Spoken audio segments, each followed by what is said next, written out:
एक लाखा बच्चा है तो वो टैडी मारती है पर जिंदगी आखिर हुई है।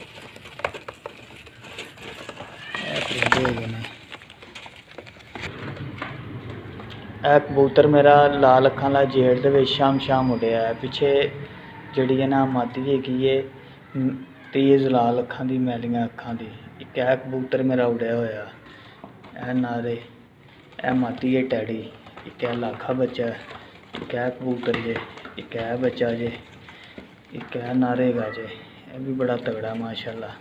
ए कबूतर है ने रंगदार सारे, कोई इन्हां च लकवे वाला नहीं, कोई झोले वाला नहीं। 10 पीस साफ क्लीयर है।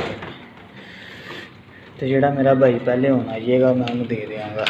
यह देखो यह चिट्टियां अखां दा नीला बच्चा है, यह लाल हल्की लाल अख दा इहदा भरा है। इस पट्ठे दा यह भरा है।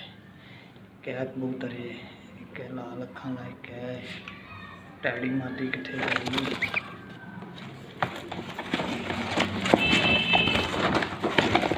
टैडी मादी है बड़ी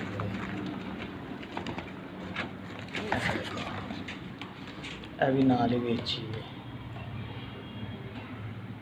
400 रुपये पर एक ने। जिस मेरे दोस्त भाई ने समझ यहाँ रबता कर ले।